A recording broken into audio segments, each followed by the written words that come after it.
quando a gente estava iniciando ali, startando, né? E na época a gente estava realmente fazendo a governança, que hoje realmente estou sentando nessa cadeira, mas na época era assim, o que a gente vai ter de ferramenta? Como é que a gente facilita o desenho de soluções aqui do nosso time? E a gente fez exatamente esse SLA de complexidade das telas. E foi muito difícil, porque assim, o que define a complexidade da tela? É a quantidade de clique? É o fato dele de texto? É uma ilustração? É o quê? Assim, é uma narração que a gente vai inserir? É um vídeo? Então eu lembro desse processo do quanto foi difícil, assim, né? E hoje a gente já tem um outro olhar, né, para esses produtos online.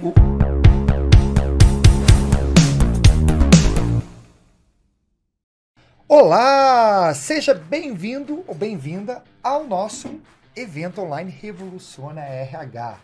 Meu nome é Richard Show, sou fundador e CEO da Revo. Estou aqui com meu sócio Nilson Figueiredo. Pois é, pessoal, bom dia aí para todos. Muito empolgado com esse Revoluciona RH de hoje, hein, Richard?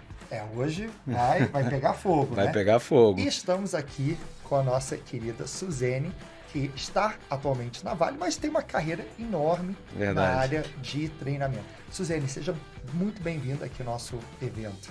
Obrigada, pessoal. Obrigada pelo convite. É um prazer estar aqui com vocês. Vamos bater um papo aí sobre engajamento. Estou bem animada aí para a gente começar. Legal. Antes da gente começar, eu acho que sempre vale a pena a gente se apresentar, né? Então, as pessoas querem conhecer você um pouco. Fala um pouco sua carreira, lugares que você já passou, toda essa sua experiência e bagagem na área de treinamento. Legal, então vamos lá. Eu trabalho já há 15 anos com aprendizagem corporativa, então... Você começou com 12, é isso mesmo? Obrigada, muito obrigada.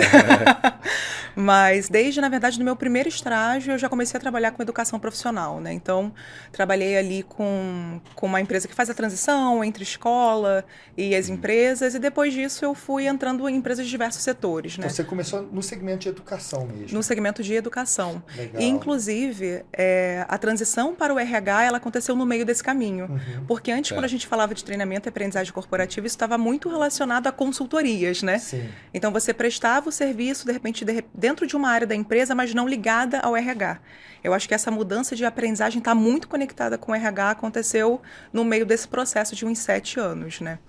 Mas passei pelo Senac, passei por ONG, passei por empresas de tecnologia, de consultoria, por startup também, ajudei a startar ali um processo de aprendizagem realmente numa multinacional que veio aqui para o Brasil também.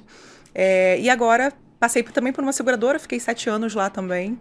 E hoje estou na Vale, estou nesse desafio aí de aprendizagem, olhando para a estratégia e governança de aprendizagem, que é uma cadeira nova também, então a gente está aprendendo como fazer, está se reinventando também, mas o objetivo é muito olhar para essas metodologias, tendências e unir o que tem de melhor na Vale, o que tem no mercado, para a gente realmente entregar soluções ali que interessam os nossos problemas. Legal, deixa eu até perguntar, já que me deixou super curioso, porque uma cadeira chama Estratégia e Governança de Aprendizagem, você já vê o quão maduro, né, a empresa olha para isso, né? Então, o que é esse desafio estratégia e governança de aprendizagem? Porque eu acho que primeiro já está dando até bastante voz, né, a importância da aprendizagem dentro do negócio, né? Mas fala um pouquinho mais, estratégia e governança, o que é isso?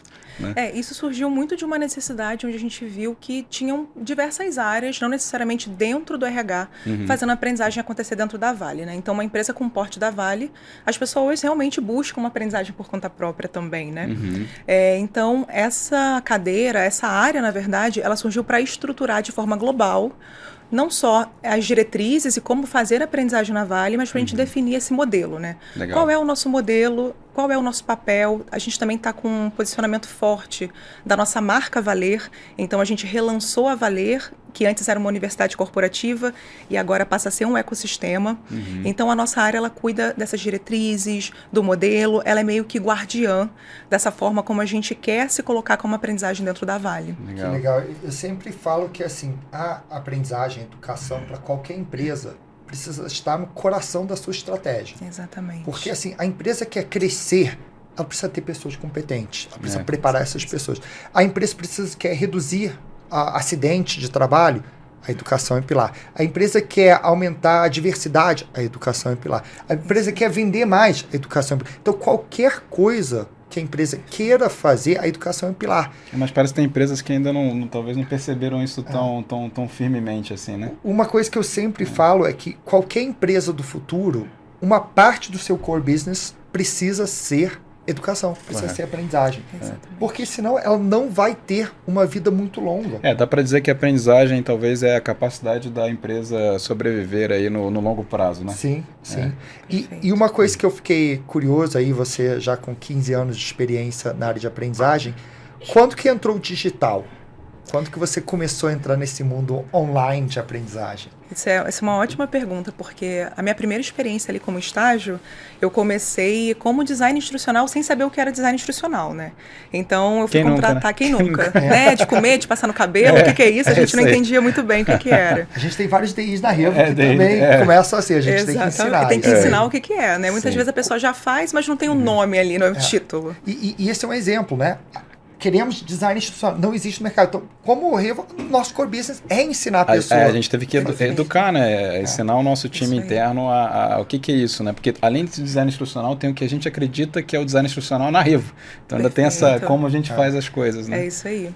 E quando eu comecei ali como estagiária, ainda não sabia que era design instrucional, mas eu fui contratada para criar ali apostilas mesmo para os jovens aprendizes que estavam entrando em diversas empresas, né? Então era para essa capacitação desses jovens. Legal. E era apostila física mesmo, né? Mas eu comecei um trabalho de DI, porque tinha que adaptar a linguagem, tinha que fazer atividades, fazer uma pesquisa, cuidava também de ponta a ponta, fazia diagramação, fazia tudo, estagiária, né? A gente está começando também, a gente acaba fazendo um pouco de tudo.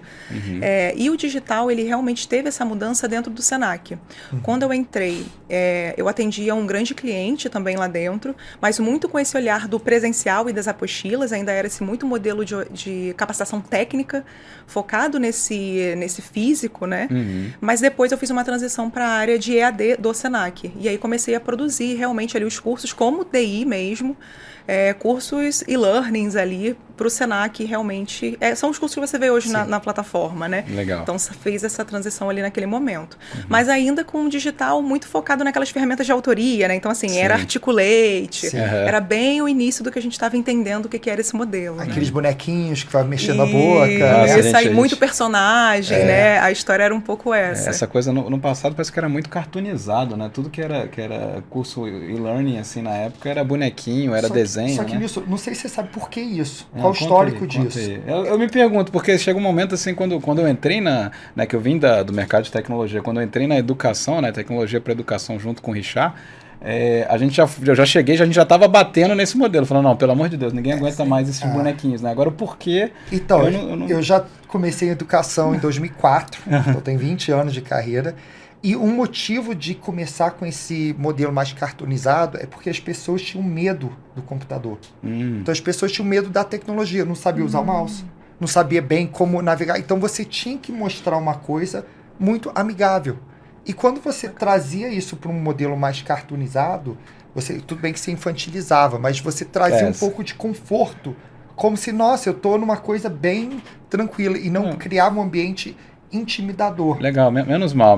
Pelo menos tem uma explicação Só que isso nobre. é histórico, só que rapidamente as pessoas tiveram o letramento digital, né? E muitas empresas ficaram parados no tempo no bonequinho. Porque tudo tinha que ter um personagemzinho, tinha que ter um avatar, era nome no diminutivo, né? Eu falava, nossa, por que tem que ser assim? E muitas interações por tela, né? Porque até o que a gente lia na época de o que é fazer DI era a interação com a tela é o essencial. Então a gente colocava pop-up, banner, interação com mouse over ali, passa para você ver a legenda. Então uma tela, ela pulava, ela quicava, ela fazia milhares de coisas ao mesmo tempo, né? E depois a gente foi aprendendo um pouco essa dose também nesse histórico, né? E é engraçado que eu lembro quando eu comecei a Revo lá atrás, 2012, o Nilson, você já entrou em 2013, você lembra quando a gente recebia licitações ou propostas, e era o seguinte, tem que ter tela de baixa complexidade, média complexidade e alta complexidade. Verdade. Então, a forma que a gente, vamos dizer, contratava a educação era pela complexidade da tela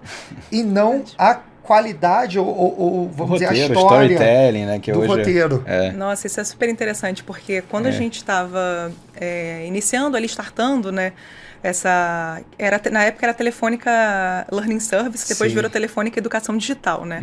E na época a gente estava realmente fazendo a governança, que hoje realmente estou sentando nessa cadeira, mas na época era assim, o que a gente vai ter de ferramenta? Como é que a gente facilita o desenho de soluções aqui do nosso time?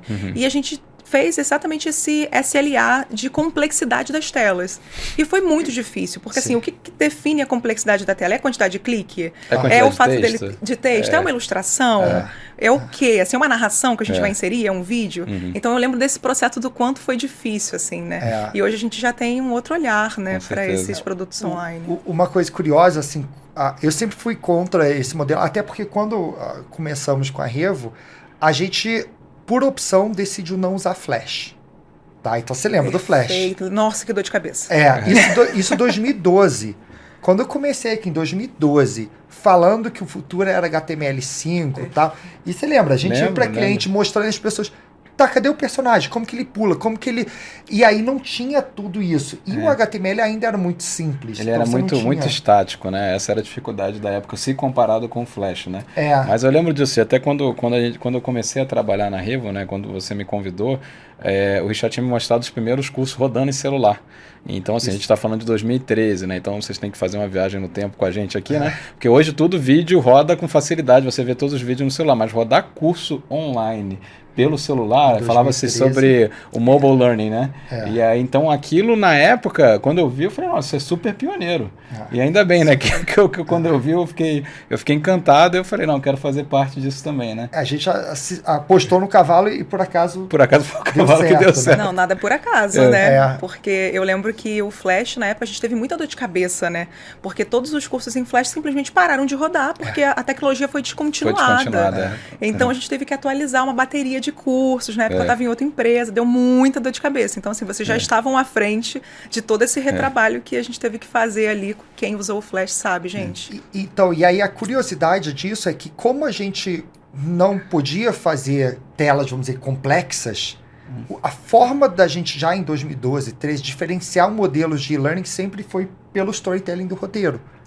Então, qualquer coisa na Revo a gente tem modelos mais básicos e um modelo mais premium. Qual é a diferença? Não é a complexidade de tela, mas sim, você quer algo mais expositivo, onde a gente vai entregar e interagir com o conteúdo, ou você quer, na versão premium, storytelling. Você quer que a gente crie histórias... Crie situações. Né, para estimular mais o raciocínio crítico, porque no final do dia o que a gente quer é mudar comportamento, né? Perfeito. E o que a gente percebia muito nessas soluções, principalmente as expositivas, que era muito assim, o que você faz, quais são as palavras? Aí bullet 1, aperta avançar, bullet 2, e 10 cliques avançar. Na tela. 10 cliques na tela, aperte avançar para ler o próximo. E assim, eu sempre tive o olhar um pouco de fora, né? E quando eu vim para esse mercado, eu falei assim, gente, isso é chato. Né, isso é fandom. Eu acho que o pessoal tentava, né? Mas é a forma que tem, é tecnologia. Eu falei, mas tecnologia por tecnologia, você tem que lembrar, né, que a pessoa está ali, né, dedicando algum tempo.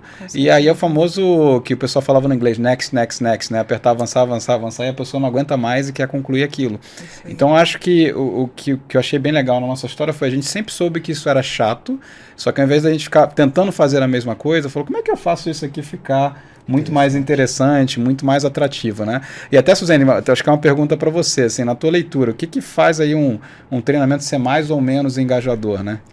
Perfeito, assim, eu acho até que é bacana os participantes também ouvirem isso, porque muitas vezes a gente tem uma barreira ali, e aí agora eu tô falando não só da minha experiência atual ali, muitas vezes como cliente, né, mas como alguém que já esteve ali do lado da consultoria também, né? Como DI, né? Como DI, muito interessante até porque a gente chama, você já trabalha em educação, você já trabalhou em alguns setores, né, seguros, mineração, e já trabalhou como fornecedor e como TI. Então, essa mistura de experiências... A Suzane já teve de todos os lados da mesa, tá? Já foi contratante, já foi contratada, então ela conhece aí os pormenores, né? É isso aí.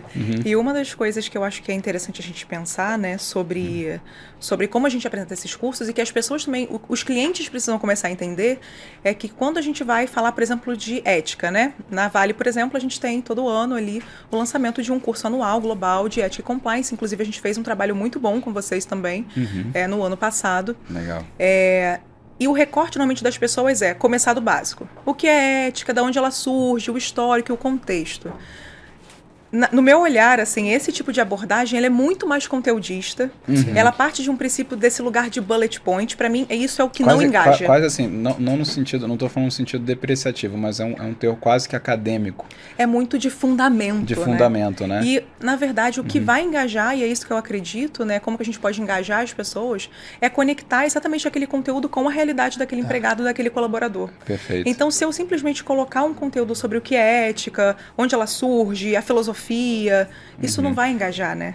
Mas se de fato eu faço um recorte daquele conteúdo, e aí é um esforço, gente, porque o conteudista, ele quer colocar tudo, porque ele é um especialista, né? Ele quer realmente que as pessoas aprendam com profundidade como ele aprende. Até porque ele tem paixão por isso. Exatamente. E a gente tem que saber dosar isso, e a gente faz muito isso na Vale também, né? A gente não é conteudista, a gente é a área que media ali, né? Os nossos parceiros com os nossos clientes, e é esse jogo de cintura que a gente precisa ter. A gente sabe que você tem paixão, a gente sabe que você precisa de profundidade, mas e se a gente fizer um recorte, e é o que eu acredito que engaja, em comportamentos, por exemplo? Perfeito. Como que a gente muda comportamentos, como que a gente melhora a performance por meio de um recorte daquele conteúdo para a realidade atual daquele empregado? Isso é um baita insight, né? Para quem está aqui acompanhando a gente, você está falando, no final do dia, o que você quer?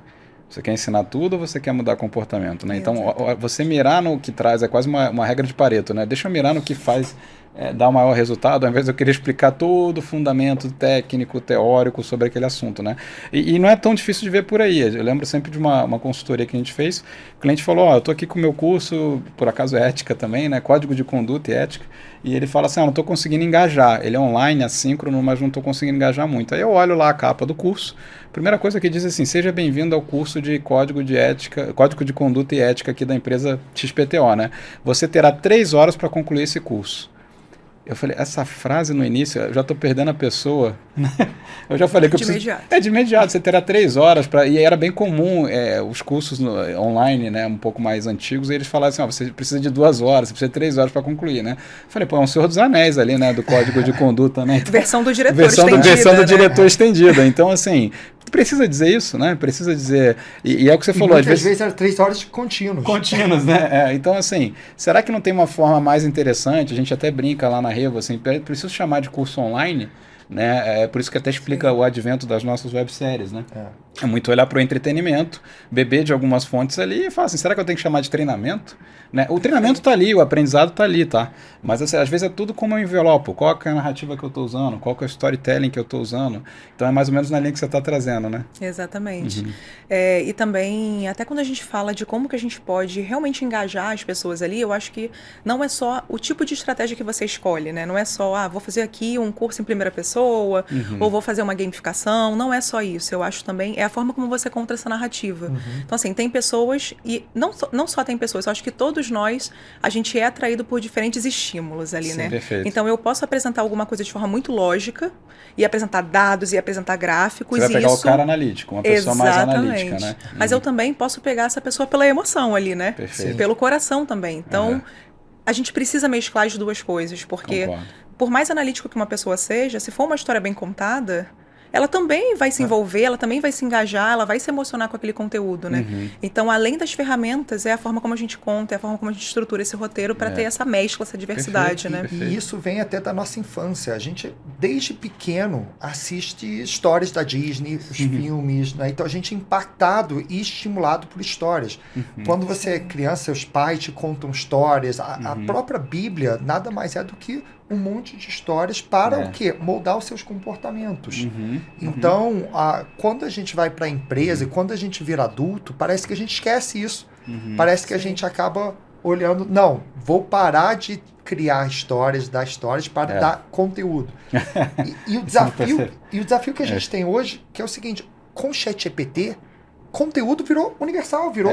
commodity. Conteúdo é commodity agora. Qualquer pessoa consegue gerar conteúdo. E com uma velocidade absurda hoje em dia com a inteligência. E aí, qual é o dilema? Excesso de conteúdo. Excesso de conteúdo, né? Por isso, quando a gente fala de, tá bom, quais comportamentos que eu quero mirar e mudar, como que eu crio um recorte do conteúdo base e como que eu uso o storytelling para envelopar esse conteúdo de uma forma que todo mundo vai adorar. O legal disso é até um respeito ao tempo do outro, né? Então, assim, com a agenda de todo mundo. Eu até falo, né? A gente fala, na pandemia, né? O pessoal... A pré-pandemia, quer dizer, o pessoal tinha muito deslocamento, né? Aí cortou o deslocamento, né, com a pandemia e muita gente também no trabalho híbrido, home office, enfim. Mas as agendas ficaram lotadas. Então, o tempo que pegou de volta, na verdade, foi lotado com reunião. Então, hoje você pedir, né, que nem a gente estava comentando, 3 horas de uma pessoa, é um pedido complicado, com a agenda super lotada. Então, assim, quando você fala de fazer um recorte, realmente é priorização, né? Então, assim, eu vou fazer um storytelling ali e trazer também um conteúdo. A parte que você está trazendo do conteúdo é que tem a relevância para ele. Eu acho que toda pessoa, e eu estou falando da gente, né? Quando a gente vai assistir alguma coisa, vai consumir alguma coisa, sempre tua cabeça está pensando, qual que é o significado disso? E será que tem relevância para mim? Né? Se eu responder sim, né, e ver que tem uma conexão ali com algo prático que eu vou usar no meu dia a dia, legal, provavelmente você vai conseguir minha atenção. Perfeito. Né? E eu acho também que tem um lugar que a gente faz muito pouco, a gente, né, digo, pessoas de aprendizagem, né, que é aprofundar no que esse público-alvo precisa. A gente normalmente já parte direto para a solução. Não, gostei muito dessa solução aqui online, acho que vai ser muito legal, as pessoas vão engajar. E a gente esquece de realmente colocar o aprendiz, colocar o empregado no centro dessa experiência. Sim, perfeito. Então, assim, quem é essa pessoa, né? Se a gente está falando ali de uma empresa como a Vale, que é uma empresa onde o nosso core é a operação, é a mineração, eu tenho que entender quem é esse empregado operacional, né? Como que eu realmente consigo falar a linguagem dele, como que eu consigo trazer a importância daquele conteúdo para ele. A gente passa muito pouco tempo investigando. A gente vai direto para a solução. E uma coisa que é básica ali, que a gente aprende metodologia, que a gente faz pouco também, é dizer claramente quais são os objetivos e o que a pessoa vai encontrar naquela aprendizagem, naquela ação, naquela solução, antes dela entrar. Perfeito. Então, assim, o que vai gerar de mudança de comportamento aqui, né? Benefício. Quem vai ser você depois disso? É uma conversa de benefício, né? Exatamente. É quase que assim, deixa eu te dizer qual que vai ser a recompensa se você confiar em mim e seguir comigo até o final, né? E uma coisa que você falou um pouco dessa investigação. O objetivo disso é criar conexão da teoria com a prática. Então, se a pessoa de T&D, que está normalmente no corporativo, acha, eu preciso falar desses 10 assuntos aqui e vou começar a pensar em conteúdo. Mas você nunca foi para a ponta para entender eles, né? como que esse conteúdo é usado. E a melhor forma de fazer isso é através de cases. Então, quando vai para a ponta para perguntar, a melhor forma é, me fala de situações que deram errado. Me dê exemplos, me dê exemplos que reais, isso aqui não funcionou. É o famoso baseado em fatos reais, né? Se você levar isso até para uma solução de treinamento, né? For baseado em fatos reais, eu brinco assim, não sei como é que é isso para vocês, mas normalmente quando eu vejo um filme baseado em fatos reais, normalmente, peraí, isso já aconteceu de fato, né? Então até o nosso olhar e a nossa atenção é diferente, né? Verdade. E até explorando isso que eu achei bem interessante que você trouxe sobre a questão do tempo, né? Porque tudo que a gente está falando aqui também é cultura de aprendizagem, né? Sim, com certeza. Então, é como a gente realmente consegue não só criar ferramentas e ações de aprendizagem, experiências mais engajadoras, mas como que a gente cria um caminho, como que a gente cria um ecossistema, enfim, onde há conforto para as pessoas aprenderem. E eu acho que o desafio principal para mim de criar essas soluções online, para mim são 2, assim, muito claros, né? Para mim é o tempo. Então, assim, as pessoas estão muito sobrecarregadas, as agendas estão sobrecarregadas e, às vezes, a gente também tem um lugar de as pessoas precisam de tempo para aprender, tempo para aprender. Não adianta só a gente falar que as pessoas precisam de tempo para aprender. As lideranças precisam estar comprometidas com isso. E como que você faz isso? Com priorização. Então, assim, é priorização mesmo, é trabalho, é organizar as agendas, é deixar as pessoas se dedicarem a isso. Então, tem um lado ali da liderança também nesse engajamento que é fundamental para isso acontecer, né? Com certeza. E um outro olhar também que eu vejo além disso são as concorrências, né? Com inúmeras informações que a gente está concorrendo o tempo todo, né? Sim. E conseguir fazer essa dose, né? Porque aprendizado precisa de profundidade. Correto. A verdade é essa, né? A gente, para realmente gerar uma mudança de comportamento, tem que ter repetição, tem que ter transferência, tem que ter reforço. E às vezes a gente também não pode cair naquela máxima de 3 minutos desse vídeo aqui vai ser suficiente para aprender. Não vai. Ninguém aprende com dancinha de TikTok. Exatamente. E eu sempre falo que uma ida à academia não te coloca em forma. Você pode ficar 8 horas na academia naquele dia. Você só vai sair com um músculo doloroso, né? Você vai ficar todo dolorido. Sim. A questão de colocar a pessoa em forma entra muito nessa repetição e ao longo do tempo. E aprendizagem é a mesma coisa. A analogia da cultura de aprendizagem é justamente essa que o Richard trouxe, né?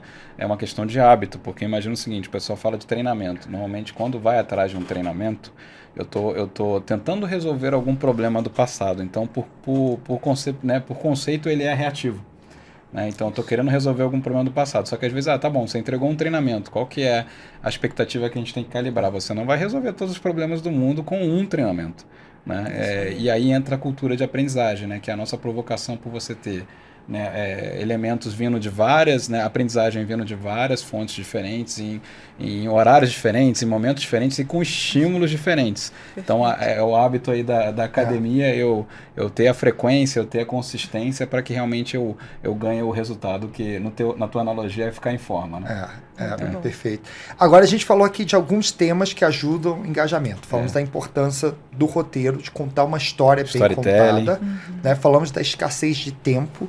Falamos um pouco essa coisa de criar jornadas de aprendizagem para que você possa ter vários estímulos diferentes. Né? Diferentes. Agora eu queria ir num tema que talvez seja um dos maiores desafios. E no online ao vivo? Como que a gente faz para o online ao vivo ter engajamento, para que as pessoas de fato liguem as câmeras, participem, para que quando você fala o seguinte, Nilson, o que você acha? Aí o Nilson não responde assim, desculpa, falhou, né? Falhou aqui, repete aí, por favor. Falhou só para ele, né? Porque não está prestando atenção. Caiu.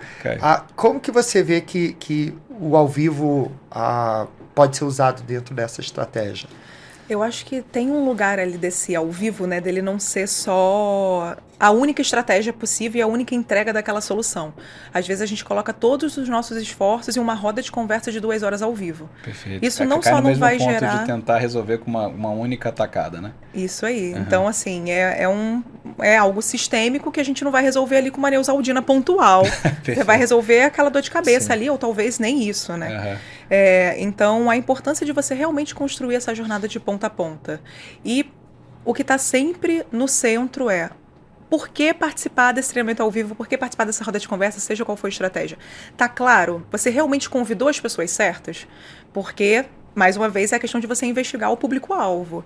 Se eu quero falar sobre liderança, mas o que sobre liderança? É algo mais funcional?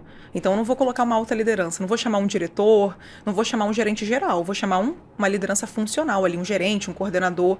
Para ele vai ser importante ouvir sobre isso. Então, a tendência dele se engajar, porque aquele conteúdo é importante para ele, relevância. É muito mais, exatamente, é a relevância daquilo ali.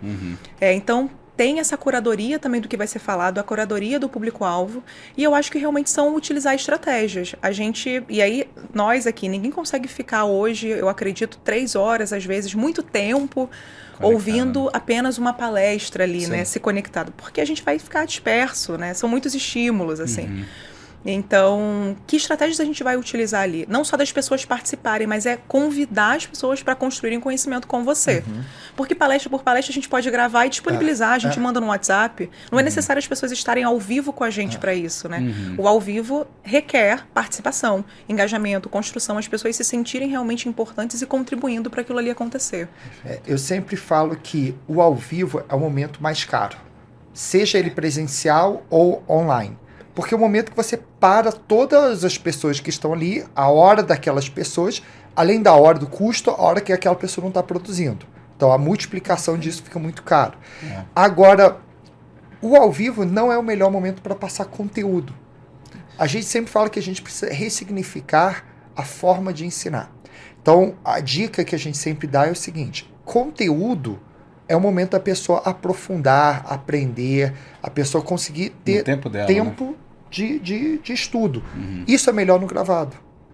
Ao vivo é excelente para fazer conexão. É igual presencial. Imagina você vai presencial e fica vendo um professor lendo PowerPoint. Se tivesse só a gente aqui passando um PowerPoint conteúdo, por que a gente está aqui junto, né? Não precisava convidar a Suzene, a gente precisava passar para... Exatamente. Então, ao vivo, é isso aqui, é troca. É conexão, é conversa. E aí, a gente sempre dá essa dica.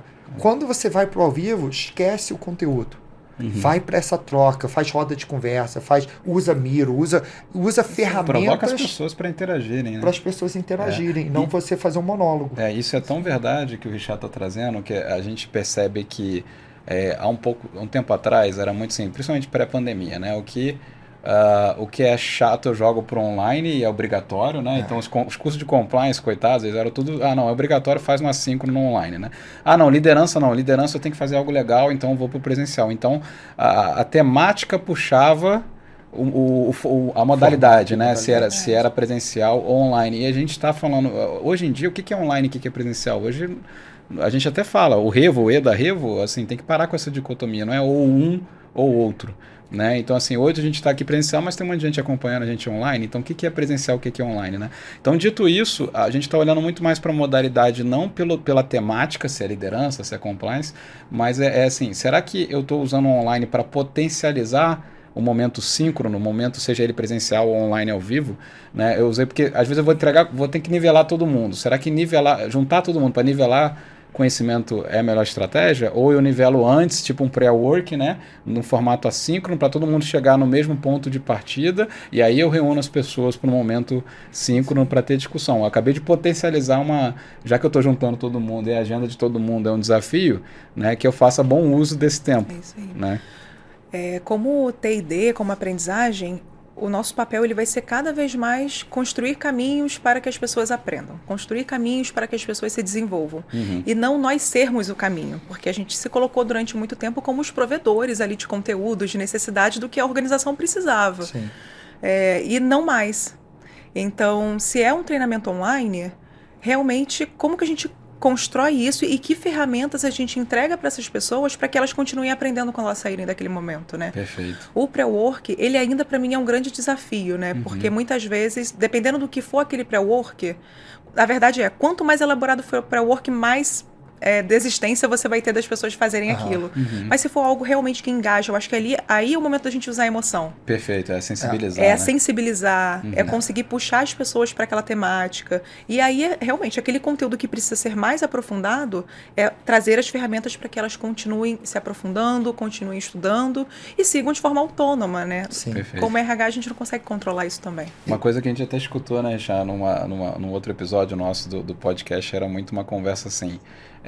O interessante, eu nunca tinha olhado por esse prisma, tá? Mas um convidado nosso falou: o online você joga a responsabilidade no protagonismo do indivíduo.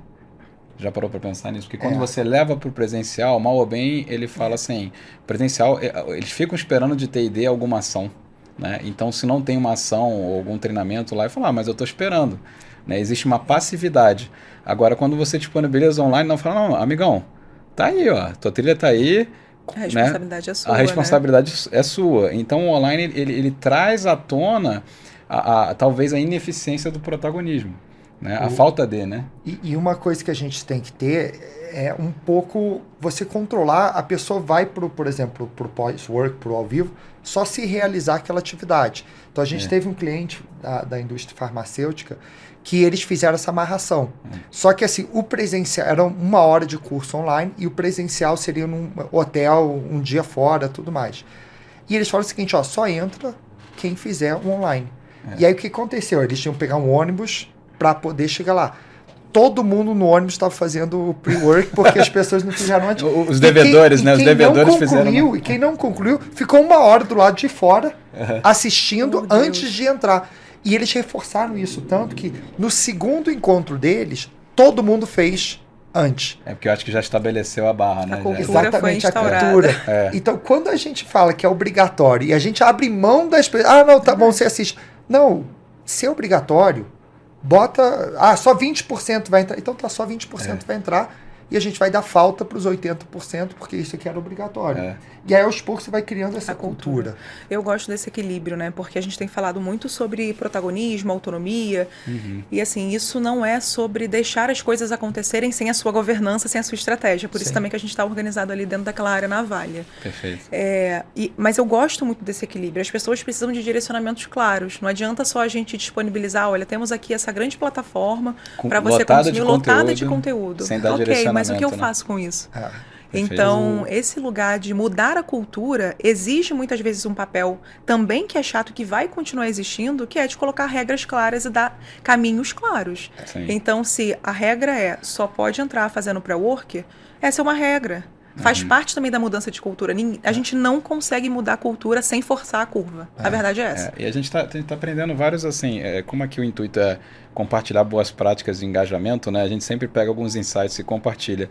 Um outro que a gente percebeu que engaja também é você trabalhar com uma escassez real. Né? Então eu vi a área de T&D fazendo o seguinte, como eram vagas limitadas e o investimento naquele treinamento era alto, ela pediu para que alguns gerentes falassem assim, me indica quem do seu time merece, né, participar desse treinamento. Então o gestor... Só tem 20 vagas. Só tem 20 vagas. Obviamente cabia 100 pessoas, mas ela só falou que tinha 20 vagas. E aí ela gerou isso. Aí o gestor indicou, não, do meu time aqui eu quero indicar esse funcionário porque ele merece, ele tem a ver com esse assunto que você está trazendo, então é ele que vai. Aí ela falou, então tá bom. Aí depois ela fazia uma entrevista, ela ia até o funcionário e falava assim, o seu gestor indicou você para essa vaga. Só que eu quero entender como é que está seu momento, porque eu lembro que esse treinamento específico que eu estou contando era uma dedicação, assim, pelo menos 3 horas por semana, né, de investimento da pessoa. Então, assim, a carga, ela meio que falando assim, por causa assim, não quero te dar, me convence você, porque que tem que ser você, como o seu gerente te indicou, né? Então, ela ainda fazia esse momento, e ela falava, 3 horas por semana, você vai conseguir, como é que está a tua agenda hoje? E aí, a pessoa tinha que convencer a área de T&D por que ela merecia daquela vaga. Qual que é o nome desse gatilho? É uma inversão de polaridade. Então, assim, em vez de ter ideia, fala, por favor, vem aqui fazer o curso, por favor, vem você. Não, é o contrário. Me diz você por que é você que tem que estar aqui. Né? Então, achei fantástico isso. E, muito consequentemente, bom. Né? Com esse todo mundo fala, eu consegui uma vaga, foi o contrário, né? Então, ela fez essa inversão de polaridade e o engajamento já começou por aí. Né? Na prática de um processo seletivo, né? Para entrar. Se a pessoa faltasse, ela não seria mais contemplada para esse programa ao longo do ano. Consequência. Eu tenho um case também na seguradora, na Mag Seguros. A gente estava estruturando um programa de multiplicadores, né? Isso foi exatamente antes da pandemia, assim. Foi em fevereiro e março aconteceu a pandemia, mas a gente estava estruturando já há algum tempinho ali. E uma das ações que a gente fez para engajar as pessoas nesse treinamento foi criar um contrato. É muito simples, tá, gente? E você vê, olha o poder disso, é psicológico. Você não precisa de um contrato, mas o fato da pessoa assinar, né? Assinar. Um contrato legal, não é um contrato caretão ali com cláusula, não. Dizendo o que ele aprenderia, por que era importante para ele, onde ele dizia pra gente o porquê que era importante para ele. Aí, tá vendo? E ele fazia assinatura, não só ele, mas a liderança que indicou, porque a gente criou vários critérios ali dessa seleção, dessa indicação, porque também era com vaga limitada. Eram 20 pessoas e 20 pessoas seriam formadas ali como multiplicadores, como porta-vozes da empresa, né? Perfeito. E a liderança também assinava. E aí a gente fez uma ação presencial muito pontual que foi tirar foto do gestor e ele com um contrato. Então, olha, vocês dois estão comprometidos, porque a liderança também está comprometida, né? É o tempo. A liderança precisa comprar e não permitir, mas envolver esse contexto de aprendizagem para todos, né? E a gente tirava foto e depois a gente foi postando nas redes. Muito legal. Então, esse é o compromisso firmado, público. É o compromisso público, é contrato e compromisso público firmado. Então, assim, e deu super certo. A gente não teve evasão nessa turma. Acabou que ela seria uma formação presencial, mas como aconteceu a pandemia, a gente adaptou toda para o online síncrono. Adaptamos o conteúdo, estratégia, dividimos, né? Porque ela seria mais curtinha, espaçamos mais. E a gente não teve nenhuma evasão, assim. A gente chegou no final com todos formados como multiplicadores. E depois a gente retomou o contrato. Então, assim, olha, foi isso que você falou. A gente fez entrevistas individuais, como eram 20 pessoas, era possível, né? Você falou que realmente se comprometeu com isso. E agora? O que você está saindo? O que você está levando? Então, são pequenas ações que a gente acha que são, às vezes, meio banais, mas que realmente têm efetivo resultado. Né? E faça um contrato, pessoal. Faça um contrato, a pessoa assinar, compromisso público firmado. E a coisa, a gente quer estabelecer o protagonismo, só que a gente esquece de tratar os nossos colaboradores como adultos. Se quer protagonista, ele tem que assumir isso. E ninguém vai aprender se ele ou ela não quiser. O querer, a motivação tem que vir de dentro daquela pessoa. Então você pode mostrar os benefícios, pode mostrar o que for. Se a pessoa não quiser aprender, tem que querer, não vai acontecer. Agora eu queria voltar um pouco quando você falou o seguinte, não adianta só disponibilizar um monte de curso na plataforma e tudo mais.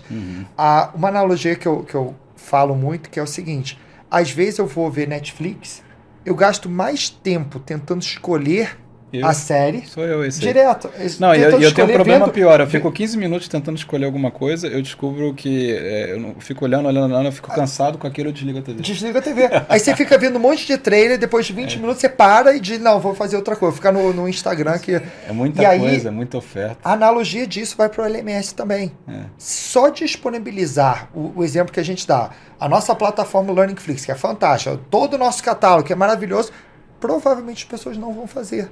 Você tem que dar direcionamento. Agora, se o Nilson falar para mim, Richard, você viu Breaking Bad, você viu, sei lá, Yellowstone, você viu... Cara, é fantástico. Thrones, Primeira coisa que eu vou fazer, opa, essa aqui tá na minha lista, nem trailer eu vou ver, eu vou começar a ver. O RH tem que ter um pouco esse papel de ser o que vai dar as dicas do que ele tem que fazer. Na empresa de tecnologia que eu passei também, na Capgemini, tinha um super produto de engajamento com a sociedade, que era de formar pessoas em tecnologia, porque a gente sabe que tem escassez, então a empresa formava e contratava depois, né, essas pessoas para estar com a gente. E aí, olha que interessante que tem super a ver com isso que a gente falou do Game of Thrones, né? Sempre quando eu vou assistir um filme, porque a gente tem são muitos estímulos, são muitas informações disponíveis. Eu sempre assisto a Isabela Boscov no YouTube, porque ela é crítica de cinema, e ela vai recomendando os filmes que ela vê, que ela gostou. Normalmente, os filmes que ela gosta, eu costumo gostar. Legal. Então eu já penso, ela já é uma referência, uma pessoa que eu confio, e eu já vou direto, isso me ajuda a ser mais assertiva. Nessa estratégia, a gente colocou pessoas que tinham participado desse programa para falar sobre o programa, mas não só pessoas que participaram, mas lideranças também. Por quê? É a recomendação dessa liderança que tem credibilidade, que as pessoas conhecem, que as pessoas confiam, recomendando um treinamento, uma capacitação, para que as outras também possam participar ali, né? Perfeito. Então, eu acho que tem esse olhar, né? De como legal, é um engajamento, é uma ação. Quase o famoso indicação, é uma boca a boca ali, né? Mas você está fazendo de forma intencional. Você está gerando ele e fazendo pessoas recomendarem ali o treinamento, né? Vamos aqui a gente está acabando aqui, chegando no final. Perfeito. Eu queria trazer um pouco, falar de futuro. Legal. O que você vê de novas tendências? Todo mundo falando de inteligência artificial. Como que esses novos formatos, tecnologia, inteligência artificial, pode também contribuir para aumentar o engajamento? Eu ia falar que, para mim, tendência de futuro é IA, a gente já sabe que é isso, né? Mas tentando ir por um outro caminho também, eu vejo ações muito práticas que a gente pode usar a IA no dia a dia, quando você tem o desafio das línguas, das múltiplas línguas, né, de ser um curso global. Você conseguir traduzir com muito mais rapidez, com muito mais fluidez com uma IA é um ganho, não só financeiro, mas de tempo, de qualidade daquilo que está sendo entregue. Então, assim, para mim esse já é um caminho. A produção, às vezes, de conteúdos, que pode ser ali uma gamificação mais rapidinha, utilizando o chat GPT, é super possível, eu acho que a tendência é essa. Mas para isso, a gente precisa entender que nem tudo precisa ser superprodução. Que a gente também tem que dar escalabilidade para aquilo que a gente faz, né? Tem que ser um conteúdo rápido, tem que ser um conteúdo que as pessoas se identifiquem. Então, assim, a IA para mim está muito nesse lugar das ferramentas também, mas principalmente para mim é na análise de dados. Então, como que a gente utiliza a IA é o que o Instagram faz com a gente, é o que o TikTok faz com a gente. O algoritmo, né? Para poder saber o que está funcionando e o que não, né? E como que a gente utiliza essa IA, por exemplo, para a gente ler ali o nosso banco interno, né, de pessoas. Perfeito. Né? Quem é essa pessoa? Qual é o currículo dela? O que ela, de repente, tem dentro do PDI? O que ela já foi mapeada dentro da organização?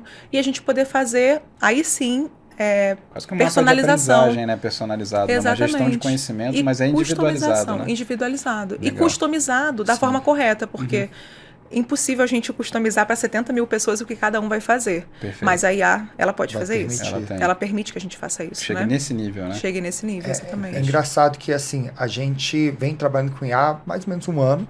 Foi mais ou menos um ano atrás que a gente começou. A gente lançou os nossos primeiros produtos de IA no CBTD em junho do ano passado.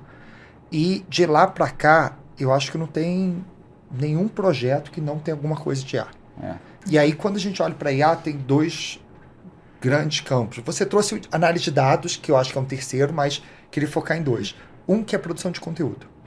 Hoje em dia, produção de conteúdo via ChatGPT, produção de vídeos, narração, tradução, correção ortográfica, qualquer coisa hoje em dia, legendagem. Uso de avatar, vozes, né? Poxa, você lembra que assim, um ano atrás, como que era fazer legenda? Era alguém botar um headphone, ouvir e transcrever e sincronizar Hoje em dia você faz isso em 30 segundos com A IA IA. ela já dá um combate de 95% do esforço e depois você só vem uma intervenção humana fazendo os pequenos, refinando, né, os ajustes finos. Eu lembro, assim, a gente gastava muito dinheiro com narração. A gente contratava locução, né?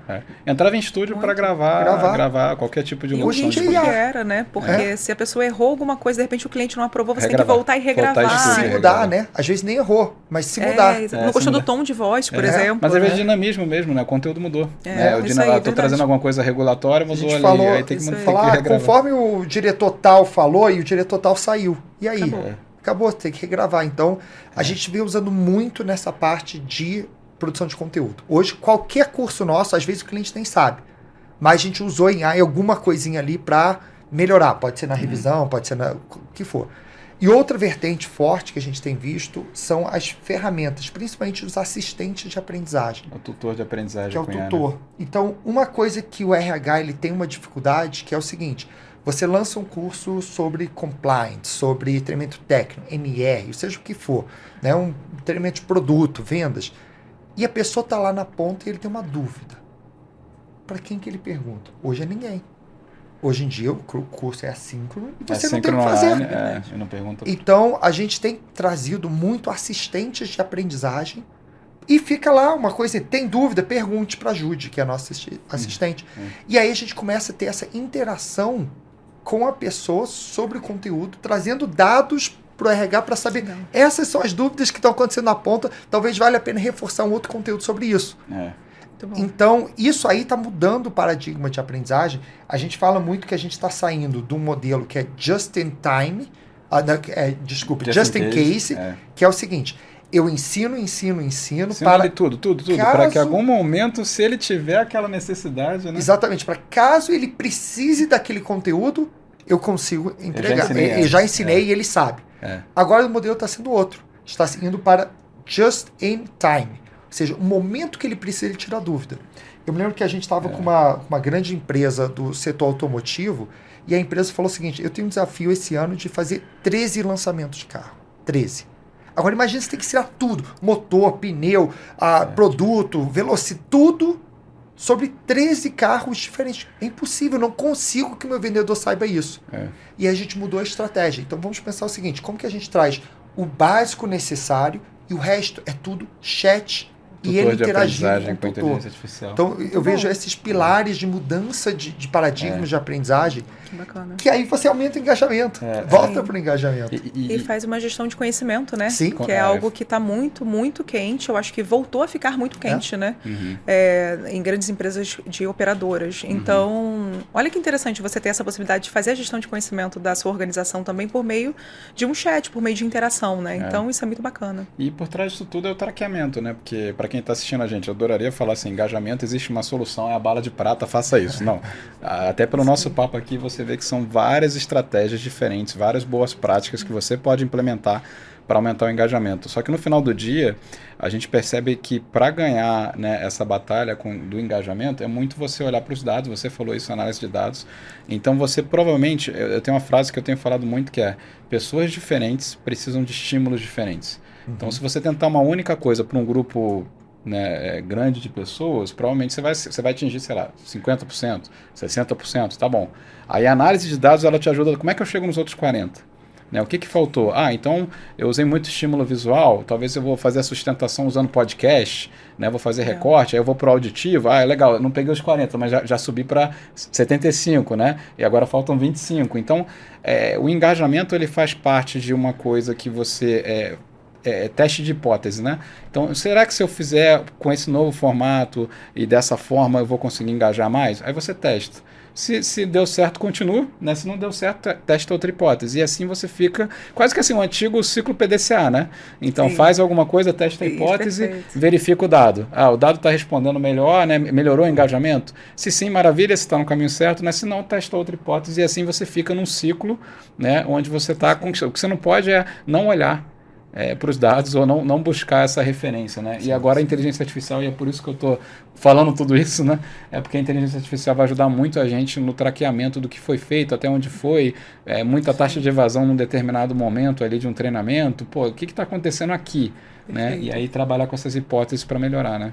E acho que tem um lugar, só para encerrar, que eu sei que o nosso tempo está acabando, mas da gente também ali, das empresas em si, elas também estarem dispostas a aprender.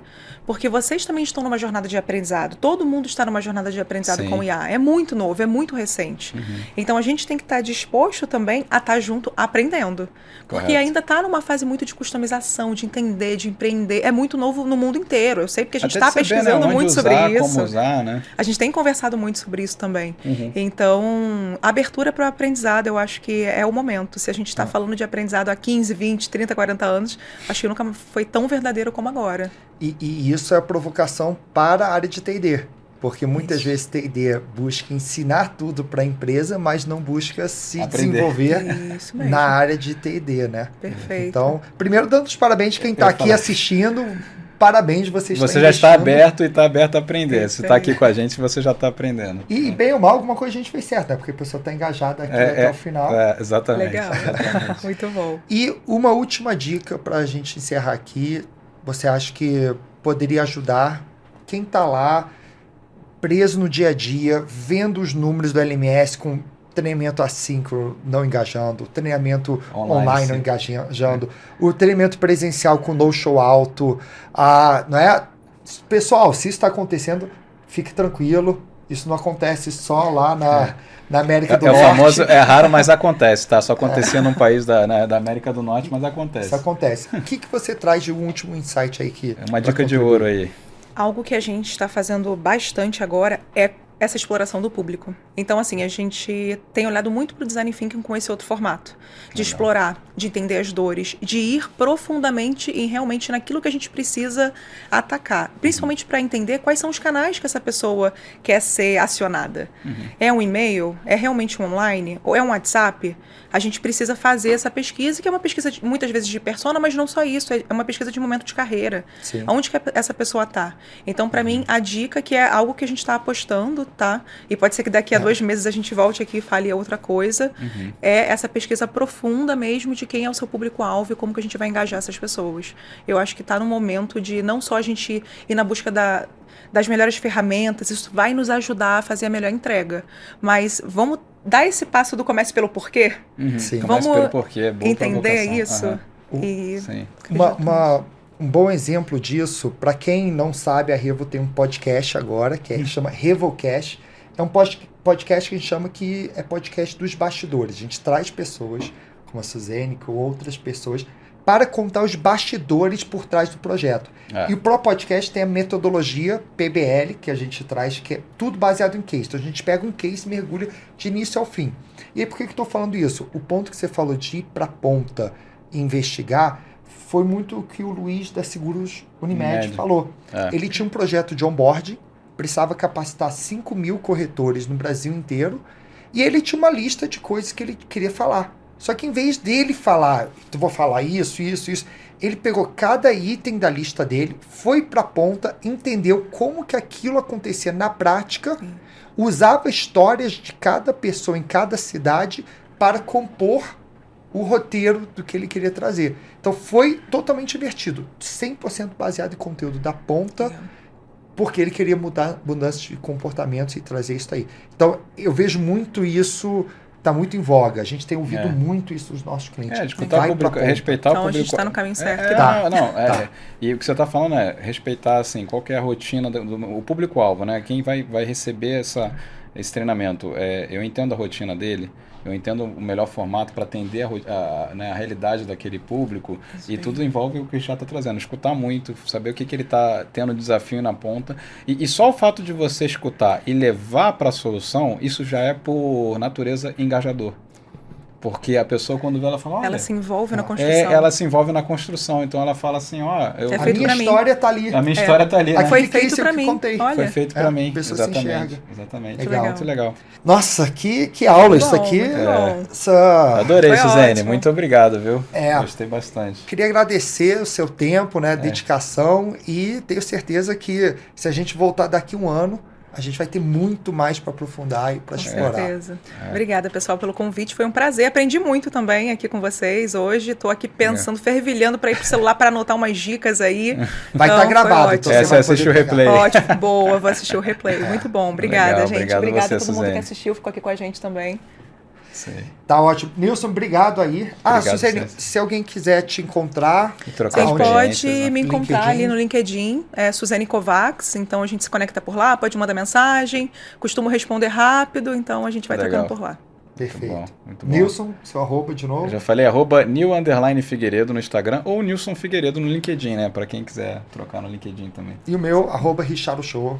Espero que a gente possa interagir por lá. Isso Muito aí. obrigado, bom dia a todos. Bom boa dia, semana. pessoal. E bora aumentar o engajamento dos Bora cursos aumentar o online. engajamento. Isso aí. Tchau, tchau. Tchau, tchau.